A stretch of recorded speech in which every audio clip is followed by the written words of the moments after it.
How long would it take to pay off a $5,000 credit card debt if you just made the minimum payment?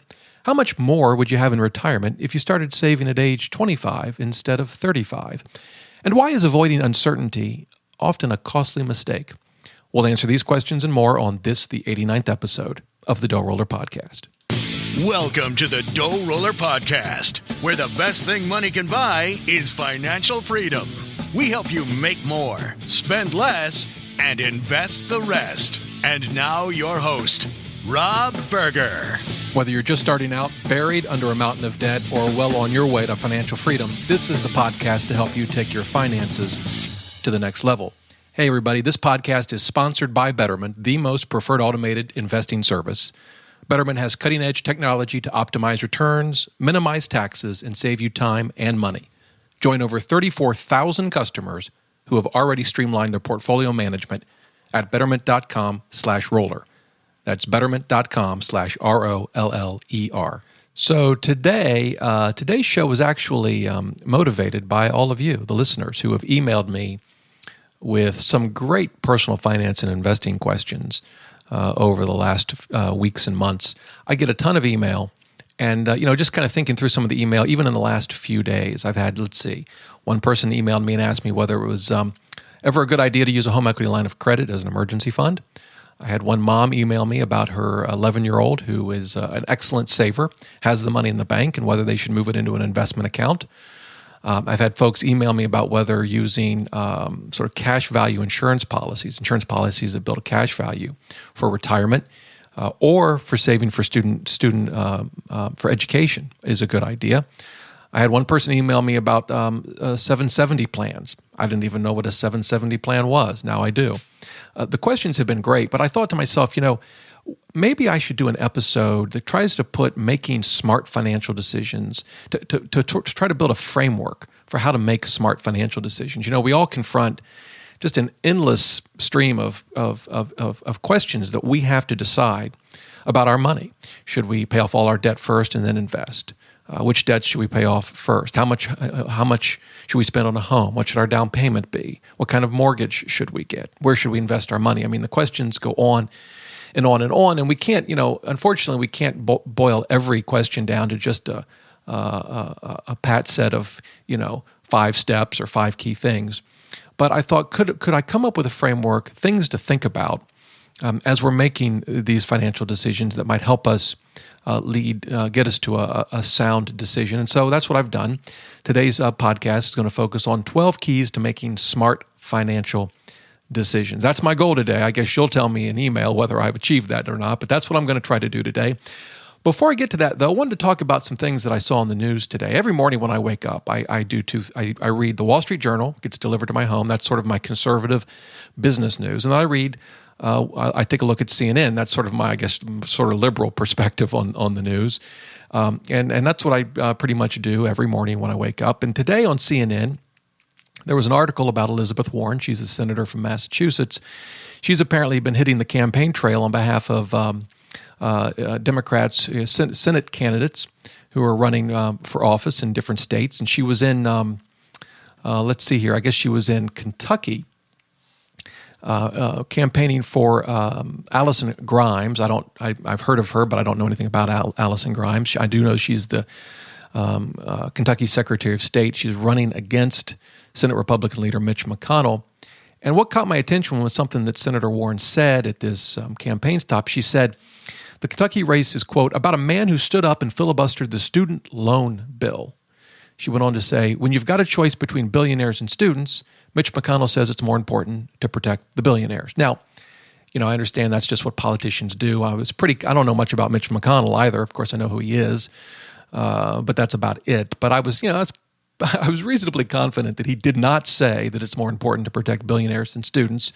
I understand that, politicians sort of, have a certain flair with words. But I did want to understand what she was talking about because, student loan debt is a pretty serious issue. We've talked a lot about it on this show.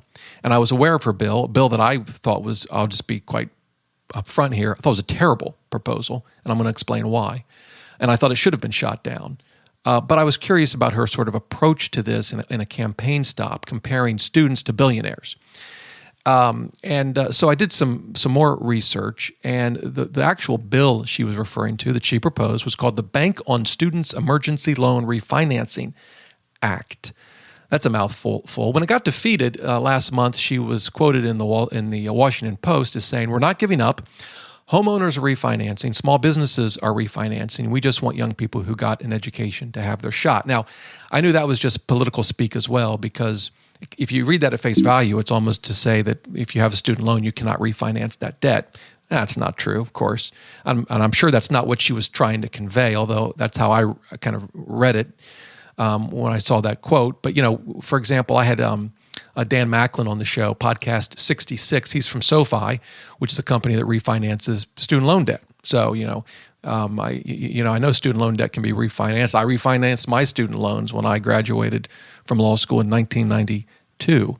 I also had folks on from Student Loan Hero. That's podcast 81.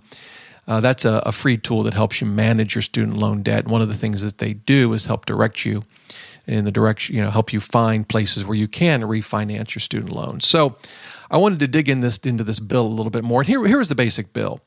The idea of this bill was that they were going to add another tax on millionaires, not billionaires, but millionaires, wealthy people, right? They're going to tax the millionaires, and they were going to use that money to enable students to refinance their debt at a lower interest rate. In effect, the millionaires would be paying a portion of the interest on this student loan debt. Now, this is the interesting thing, and it actually kind of relates to the topic today, as you'll see as I walk through the 12 keys to making smart financial decisions. But it's this. I firmly believe that we should not shield people from the consequences of their decisions, whether they're positive or negative. I went into student loan debt. I had $55,000 of student loan debt in 1992. So by today's dollars, I'd probably peg that at $150,000. Certainly, it's in today's dollars, it's six figures, right? No one should have paid for that. No one should have paid for a part of that. No one should. I don't care if you're a millionaire. I don't care if you're Warren Buffett. I don't think you ought to be taxed to help me pay for my student loan debt. It was a choice I made, and it took me a long time to pay it off. It took me, I would say 19, 20 years to pay off my student loan debt. I could have done a better job than that, by the way. But that's how long it took me to pay it off. I just don't think that we ought to enact laws that shield people from the consequences of their decisions. Now, I know you can take that concept to an extreme, and I don't mean to do that. But frankly, student loan debt is tough. I went through it. I know people that are going through it now and trying to pay it off, and it's not fun. But I'm not so sure we should pass laws to shield people from their student loan debt. And I'm not sure that people that think that way are necessarily trying to protect the billionaires or the millionaires. To me, it's not about who you go tax to do this. It's just not something that we ought to do. We ought to take personal responsibility for our financial choices, whether they be good choices or not so good. And by the way, sometimes going into student loan debt is I don't think it's the A plan, but it can work out. It worked out for me, and it worked out for a lot of people. And by the way, if you think that it's impossible to get through school without student loan debt, I encourage you to listen to my interview of a listener named Natalie. You'll find that at podcast 87, DoughRoller.net/podcast 87. And I think a very inspirational story that Natalie shares and how she paid off all her student loan debt. Are you ready for this? On the day she graduated from college. So it can be done. Anyway, that's my view. I cringe at laws and proposed laws that try to shield us from taking personal responsibility for our choices. Maybe you disagree. Love to hear your opinion on it. Shoot me an email, dr@doughroller.net. The other thing that caught my attention, and I don't mean to pick on Elizabeth Warren, and I know it sounds like I am, but she was just in the news because she's been campaigning. She was also campaigning, I'm trying to remember in West Virginia. She was campaigning in West Virginia, and she made this comment. She said, "The way I see this, Citibank, Goldman Sachs, all those other guys on Wall Street, they've got plenty of folks in the United States Senate willing to work on their side. We need more people in the U.S. Senate willing to work on the side of America's families." And I know this is sort of a common theme. We've heard it in many different ways. It's almost an us versus them. It's the 1% versus the 99%. It's the health insurance companies versus folks trying to get health insurance. It's big corporations versus the little guy. It's Wall Street versus Main Street. And in this sense, I mean, I could point to many, many politicians that use this theme in their rhetoric, in their speeches, and it's one that I think is unfortunate and very divisive, because to me, it's not big business versus the little guy. I just don't think that way about our country and about our country's history. I mean, I think what has made one of the things that has made our country so great is one, the hardworking, the fact that we're a hardworking, creative country, both at an individual level and at big business. I mean, the fact that we have big industry and big business has been a huge positive to our country over the last century, huge.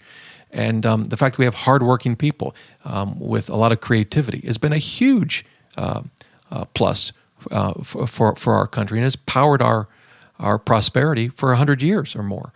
I mean, certainly through the 20th century, our growth was phenomenal. And I kind of see big corporations and individual workers going hand in hand. I know there's sometimes tension, but I just don't see the need I just don't see the why there needs to be this us versus them kind of mentality and rhetoric from politicians. I don't think it's helpful. I don't think it's accurate. I think it's divisive.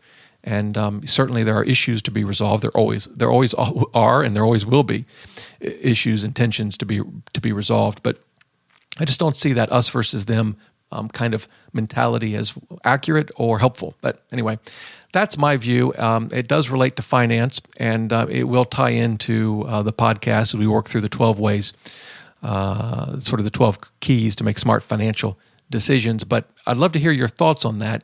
I think we're going to hear a lot more of it as we move into the presidential campaign, whoever runs for office. We've certainly heard it in the last two campaigns. I think we'll hear more of it.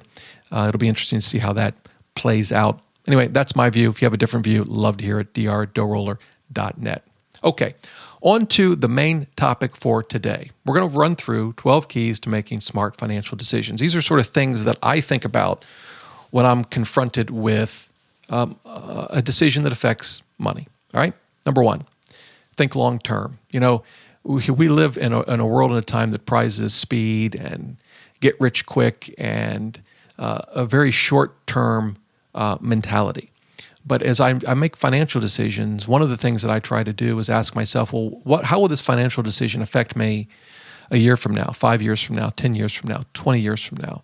And that kind of thinking really puts financial decisions into the right perspective, whether you're talking about a $4 latte at Starbucks or how much to invest for retirement. Now, I'll be right up front. When I walk into Starbucks, I don't always think, okay, how will this $4 latte affect me 40 years from now? But certainly when I'm doing my budget, I think about how those small costs can add up. I mean, a daily $4 latte adds up to over $21,000, $21,056 to be precise, in lost money, including investment returns over 10 years, using the rule of 752, which I learned from my good friend Mr. Money Mustache in the 7th episode of this podcast, podcast 7. Remember, he's the guy that retired at 30. So, you can put those daily expenses into perspective by thinking long term. That doesn't mean we don't enjoy things today, of course, but I think it can help us make better financial decisions. For example, another one is if you invest $1,000 a month beginning at 25 instead of 35, and it yields 8% return, any idea how much more you'll have because of that $1,000 a month investment for that 10-year period? How much more you'll have at 65? Well, I did the math. The answer, $1.75 million. How about paying the minimum payment on a $5,000 credit card debt, charging 15%, assuming the minimum payment is 2% of your balance? Any idea how long it'll take you to pay that off? 27 and a half years. I did the calculations with a bank rate minimum payment credit card calculator, and your total payments will not total $5,000. They'll total $12,517.52. These are the kinds of things that you can't really bring into focus if you're just looking month to month. So I think if we think long term, it can help us put some of these financial decisions, whether they're relatively insignificant in and of themselves, a $4 latte, or whether they're perhaps more important on bigger pictures like investing, when to start, and how to handle credit card debt. thinking long term, I think, will help you put these decisions into perspective and to make wiser financial decisions. Okay, that's number one. Number two, finance your lifestyle with cash, not credit. And this is something, frankly, that I did not embrace when I was younger. My wife and I had credit card debt, not an overwhelming amount of credit card debt, but we had credit card debt. We borrowed to buy cars, and that of course, caused us to, frankly, spend more on cars than we should have. And I know that now. I didn't really appreciate that back then. Other people, we didn't do this. We didn't get into this far of a trap, but some people finance, a lifestyle of eating out and expensive vacations and clothes and gadgets on credit card debt. And I think as we think through, this gets down to the daily spending, but if we think about how we spend our money on a daily and monthly basis, the key takeaway should be do not finance your lifestyle with credit. Now, that doesn't mean you can't use a credit card. I use a credit card for almost every purchase because of the rewards, but I pay it off in full each month. The point is, don't go into debt financing your lifestyle. And I think that applies as much to eating out as it does to buying a car. And I know paying cash for a car can seem like an almost impossible undertaking. It will, I can tell you this from experience, it will cause you to spend less on a car. But that's key number two. Finance your lifestyle with cash, not credit. That will force you to make some tough choices. But I think in the long term, they will be choices you'll be very happy you made. Okay. Key number three is save a dime of every dollar. Now, that's 10%, I think, for those that save more, and I save more, great. But an absolute minimum, I think you should be saving one dime for every dollar that comes into your possession. That's on a gross basis. For those that get into the details, say, well, you're talking about gross pay or net pay, gross, a dime for every dollar. Now, that's going to kind of dovetail into the second point that I made about financing your lifestyle with cash, not credit. Saving a dime of every dollar, at least when you're starting out, is not easy. It's going to take some sacrifice. But when you're assessing, can you afford something? Should you spend money this way? Should you spend money that way? If you take key number 2 and 3, finance your lifestyle with cash, not credit, save a dime of every dollar, it's going to force you to make sound financial decisions with how you spend your money day in and day out. All right, key number 4, always be honest, particularly with yourself. I've deceived myself many times when it comes to money in the past. Whether it's like, well, I just need a break. I've had a tough day at work. I need to go out to eat. And yes, I'm going to put it on a credit card that's already got a balance, but this will be the last time. I promise. And we won't do this again. We'll be good the rest of the month. We won't spend anything. It's hard to be honest with ourselves. I talked to a lot of people about investing. I was talking to a very good friend of mine who had a business venture in Texas that hasn't gone well. And one of the things I really encouraged him to do was to be very honest with himself about decisions he made in that investment and what he learned from it. It's hard to be hard on yourself, but I encouraged him to do that. Really look at it. Say, what mistakes did you make? There were other people involved. Perhaps things occurred that were outside of his control. Fine, but be brutally honest with yourself and ask yourself, what decisions, what choices did I make that helped contribute to this problem? It's only in being honest that way that you can avoid making those same mistakes in the future. It is very difficult to be honest with ourselves about a lot of things, but I think money is chief among them. And it's one of the things that I liked so much about my interview with Brandon Turner. You may recall he's the real estate investor. He works over at Bigger Pockets, which is an excellent real estate investing website. But I had him on the show, Podcast 30, DoughRoller.net/Podcast 30. And one of the things he said is that whenever an investment goes wrong, the tenant doesn't work out, the property just isn't as profitable as he'd hoped, he assumes that he believes that he can tie everything back to a mistake that he made. It's so easy to blame the tenant, and sometimes tenants can be infuriating, particularly when they wreck your home. But he always goes back, well, what kind of due diligence did I do before I rented to this person? And did I kind of relax my standards a bit because I wanted to get a tenant in there quickly, a mistake that I made. But I thought he had a very positive attitude about assessing his situation when an investment or a tenant, something goes wrong. He was brutally honest with himself that what could I have done differently? What could I have done better? And I think that's so important as we look at past decisions we make. Being honest with ourselves will help us make better decisions going forward. Okay, number 5. Keep fees low. We talk about fees in investing, but when it comes to money and personal finance investing, fees can be a killer, whether you're talking about banking, credit cards, investments, any financial product. If there are a lot of fees involved with the product, red flags should be going up, and you should be taking a close look at this. I've had a number of people email me with very complicated insurance/investing products. And I have a real problem with these products for the vast majority of people for 2 reasons. The first, though, is the fees. The fees are usually outrageous. That's one of the reasons I don't like front-loaded mutual funds. I think it's ridiculous to shave off 5.75% of your investment for a mutual fund when there are great funds out there that don't charge such a fee and have low expense ratios. Fees matter. This is another place where you can combine some of these keys that I'm talking about. It's so easy to look at a fee by itself and think that's not a big deal. But then when you look at that fee and you think of it over the long term, remember key number 1, think long term, you see these fees really adding up. Fees matter. Keep them low. When you've got an option, when you've got a choice to make, look at the fees. If the fees are outrageous, as they often are with insurance/investing products, you need to be asking some serious questions. Now, that seems like a very specific kind of key. The others were more high level. Be honest with yourself. Don't, think long term. This one kind of gets in the weeds a little bit, but I think it's so important and it's so easy to overlook.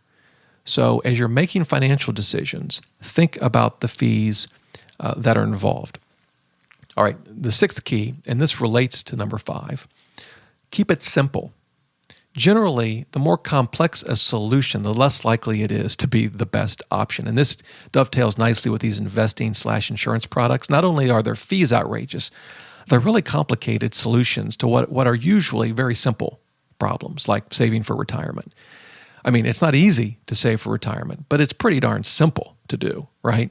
And so as solutions get more and more complex, when someone's trying to sell you a complex solution to what is often a very simple problem, you need to be very, very cautious and tread very cautiously. And I see that with investing/insurance products.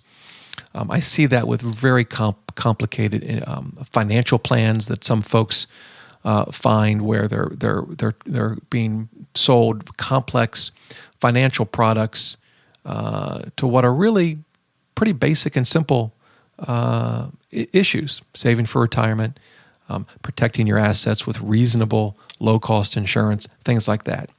Keep it simple. The simple solutions are almost always the best solution. So as you're looking at competing choices and options, ask yourself which one's the simple solution and what makes the more complicated solution so good. Is it really worth the complication? Sometimes it might be, but oftentimes it's not. So keep it simple. By the way, that's one of the things I love about low-cost index funds. Simple. Okay. Number 7, embrace uncertainty when you can. Let me talk about this. This could be an entire show. We're hardwired to hate uncertainty. We don't like uncertainty at all, whether it's in investments. That's one of the reasons people are scared of the stock market. It's uncertain. We don't know what it's going to do from day to day, week to week, month to month, or even year to year. Bonds or a savings account, a CD, that's more comfortable because we know what to expect. I can remember as a kid, my mom calling me up. I'd be at school. She'd get me on the phone. I had basketball practice. She said, "Robert," she'd always call me Robert when I was in something. I was in trouble. "Robert, when you get home, we have to have a talk." "Oh, well, Mom, what about?" "I'll tell you when we get home." Oh, I hated that, the uncertainty. I was just worthless the rest of the day. And of course, it was usually nothing. But I laugh about that with my mom now. I hated the uncertainty. You've been there. We hate uncertainty.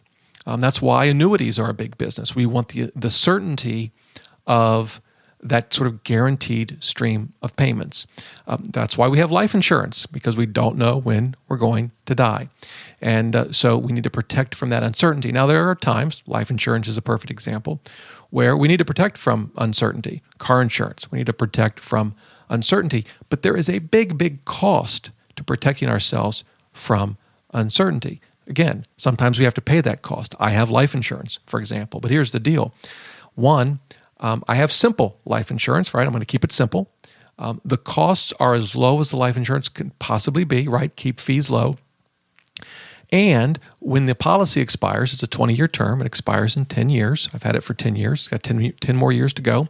I don't plan on getting another life insurance policy because I plan on managing our finances in such a way that 10 years from now, my family won't need life insurance. And then I'll avoid the cost of insuring myself from that uncertainty. Where this often comes in is with investing. People are scared to death of the stock market because of the uncertainty. If you can handle that uncertainty and keep to an asset allocation plan that is heavily weighted towards equities, in the long term, you can come out financially ahead.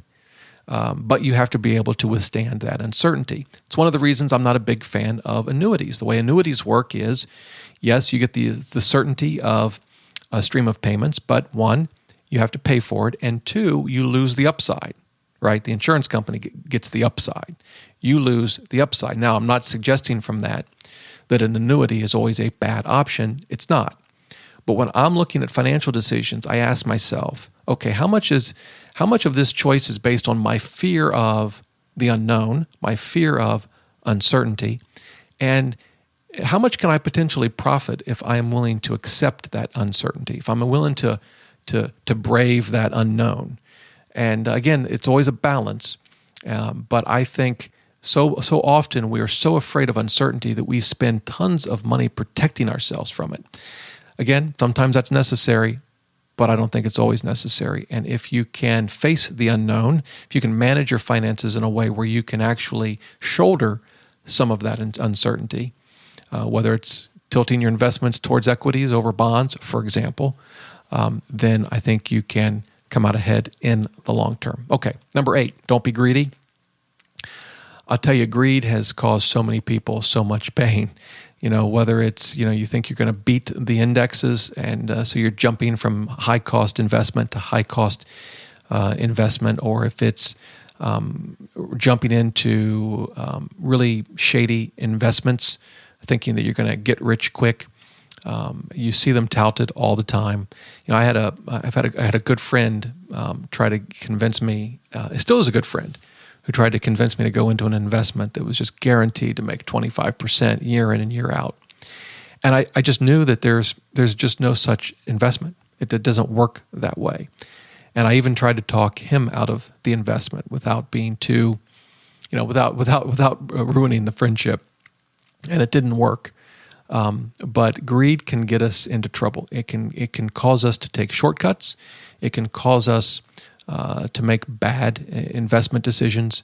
It can ruin relationships. So as you're making financial decisions, ask yourself, am I being motivated here by greed? Or if that word kind of strikes you wrong, then just get rich quick. Get rich quick is usually a recipe for get poor quick. So don't be greedy. Number 9, embrace the power of compounding. This is something we've talked, a lot through the various podcasts up to this point. We think of it primarily in terms of investing, and that's where most people think of it. And in fact, when I mentioned earlier that if you start investing $1,000 a month at 25 versus 35, the reason you'll have 1.75 million more when you're 65, of course, is the power of compounding. But compounding also hurts us when it comes to debt, and that's why I mentioned the credit card example. We're paying off $5,000 of debt. Will take you 27 and a half years if you just make the minimum payments, and at a cost of more than twice your original balance. So compounding is the kind of thing that, if you're focused just on the month to month, it's impossible to see. You've got to step back and look at the bigger picture. So in some ways, embracing the power of compounding dovetails with thinking long-term but it is critical. I'm now seeing, I've been investing for 22 years, and I see the power of compounding now every day. And every month and every week now. And that doesn't mean my investments always go up. We have bad years. We all know that. But over the long term, I'm now seeing the power of compounding, and I'm seeing how our portfolio is now more and more the result of compounding than it is the actual money that we have invested. So you've got to embrace the power of compounding, and that should force you to, one, start investing now as early as possible. That's the kind of decision that embracing the power of compounding can help you make. The importance of investing and investing early, and the importance of getting out of debt, particularly high interest debt, as quickly as possible. Okay, number 10, think outside the box. I also call this multitasking. Here's what I mean. I'll often get the question, should I pay off all my non-mortgage debt or save for retirement? And what the question is really saying is, look, I know I got to pay the minimum payment on my debt, but then I have some extra money left over. What should I do? Should I put that on the debt, or should I put it on saving for retirement? That's just one kind of question that I get. Or another one is, well, should I save for retirement or my child's education? And you can think of countless decisions like this. Should I do this or should I do that? Oftentimes, the best option is one where you need to think outside the box, because it can also oftentimes mean doing both. It's not all or nothing. Sometimes the answer should be, well, you should pay off some of that extra money, should be paid off on some of your debt because you've got this high interest debt over here that you can't refinance for whatever reason. You should be tackling that. But you've got an employer match at your 401k as well. You don't want to give that up. So maybe you should be doing a little of both.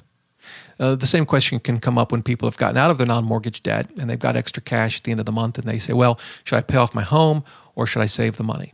And again, the answer might be, well, do a little bit of both. So we don't want to get into this sort of narrow thinking where it's this or that. And I think sometimes that occurs as we listen to the financial gurus who have their 13 steps. I guess I'm doing 12 keys to making smart financial decisions. So maybe I'm a little guilty of this myself. But the sort of the 12 steps to financial freedom, or the 7 steps or whatever, and those are fine. But sometimes you need to think a little bit beyond just those sort of simplistic steps, and you need to think outside the box. And it may not be an all or nothing proposition. Sometimes the best decision is one that involves a couple of steps, and maybe pay a little extra on that high interest debt, but also invest for retirement at the same time, because you want to embrace the power of compounding, so you need to get started earlier. But two, maybe there are great tax advantages to doing so if it's in a 401k or an IRA, and maybe you've got an employer that matches some of your 401k contributions. Of course, that's just one example, but this concept of thinking outside the box and perhaps multitasking, if you will, I think can often lead to much better decisions than if you're just approaching every financial decision as all or nothing. All right, number 11, do the important things first. You may have seen this I've seen it a number of times. It's a demonstration where you've got this jar, and there's some large rocks and sand, and you want to get it all in the jar. And if you put the sand in first and then put the rocks on top, they don't fit. They spill out over the opening of the jar. But if you put the rocks in first and then you put in the sand filters in around all of the big rocks, and they can all fit in the jar. And it's to demonstrate that the sort of the rocks or the stones represent the important things that we need to get done, and the sand are the sort of less important things. And the demonstration is just to kind of highlight the idea that if you need to do the important things first, and then you'll have time for the other things. And I think that's so important at so many levels, not only with personal finance, but in life in general. And it helps you make some personal finance decisions. It helps you make these choices when you're confronted with, should I save for my child's education, or should I make sure my retirement savings are sound? First, to me, it's easy. You should save for retirement first. That's the more important thing. That doesn't mean you don't save for a child's education, but you need to make sure your own finances are sound first. I apply this to my daily schedule. When I got up this morning, I mentioned that I read first. But when I came to work, I didn't record this podcast first. This podcast is important to me. This episode is important to me, but it wasn't the most important thing. And you may say, well, what did you do? Well, I worked on a book. I've been wanting to publish a book forever. Some of you are helping me review the book, and you know what I'm talking about. But it's an easy thing to put off.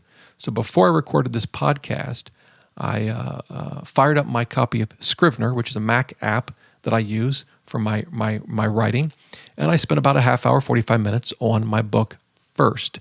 Then I turned to this podcast, which is my second most important item for the day. And when this is done, I'll go to my third. It's so important to put the important things first, whether it's how you manage your work day, how you manage your finances. That's one of the reasons when I budget, the first thing I do is what are the important things? Get those out of the way, whether it's a charitable contribution, paying my mortgage, saving that dime for every dollar or more. Those are the important things first. I get those taken care of first before I think about how much money we have left to maybe do some fun things. Not that doing fun things isn't important, but I put the important things first. Okay, number 12, and this dovetails back to the very beginning of this podcast, and that's take responsibility. Take responsibility for your choices. Take responsibility for your finances. I see this in so many different contexts. We all probably know people who have struggled financially. They go from job to job, and when you talk to them about it, it's never, they never take responsibility. They went from job to job. It was always because of the employer. He or she was unreasonable or mean, or there's always some reason why they lost that last job or why they're in a financial mess, and it's never their fault. They never just take responsibility for their choices. Now that's an extreme case. I don't think most of us fall into that category. But boy, sometimes it's easy not to take responsibility for something. It feels comfortable if it's not our fault. And, I look back at mistakes that I've made. And boy, I've made many, whether it's borrowing for a car, getting into credit card debt, investing in a mutual fund that had ridiculous fees. I've done that. Investing in a mutual fund that I didn't understand. I've done that. Investing in a stock that was a ridiculous investment. I've done that. I invested in Blockbuster. I'm embarrassed to admit. And that was when they were already in trouble. I thought they might turn it around. I don't know what I was thinking. Okay. The point is, we need to take responsibility for those choices and for our finances. They will help us make sound decisions. They will help us learn from our mistakes. A perfect example, the Blockbuster investment. So my theory was that they might turn it around and survive, and I might make a nice return. Now, sometimes that's can be a sound way to invest, but the truth is, I really didn't know enough about that market and how precarious their situation was when I made that investment. Now, I didn't invest a ton of money, although it was enough. I invested $4,000, lost $2,000 of it. That's not a fun day. But how do I learn from that? Well, I'm now looking at Sears and JCPenney, both turnaround stories potentially. Both companies that have struggled. Now, at present, I don't have any intention in investing in either. But as I look at their financial statements and I read their 10Ks, and I want to follow them. I mean, maybe I want to invest in them. I don't think I will. But I want to learn. I want to follow this and see how it plays out so that I can learn from it. But as I do this and as I think about their businesses, I remind myself, the last turnaround story I had, Blockbuster, didn't work out so well. I need to learn from that. I need to make sure I understand these businesses very, very well.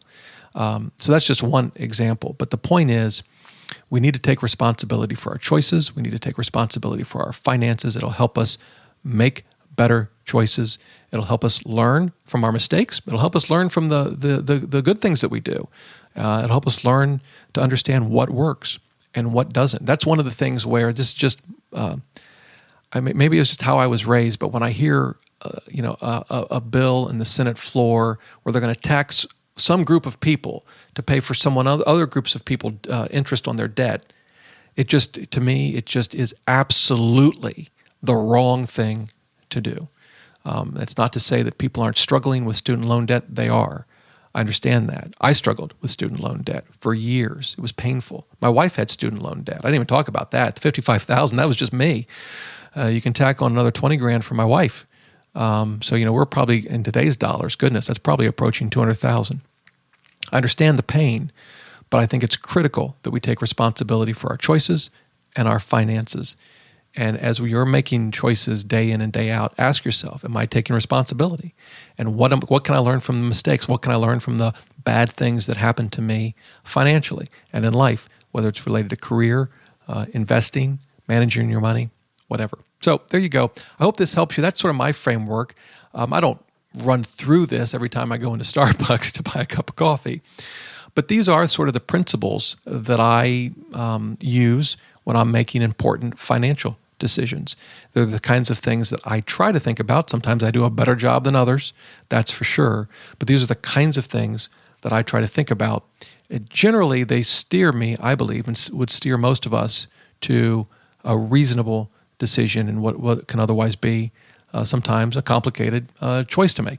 Well, there you go. Love to hear your comments on it. Maybe you disagree with some of these. Maybe you've got other things that you think we ought to consider. Would love to hear from you on that. Just shoot me an email at dr@DoughRoller.net. And you can find the show notes to this podcast where I'll have listed out all of these 12 keys to making smart financial decisions. It's podcast 89. So just go to DoughRoller.net/podcast89. You'll find the show notes there. And again, love to hear from you about the show. Just email me at dr@DoughRoller.net. Hey, until next time, remember, the best thing money can buy is financial freedom.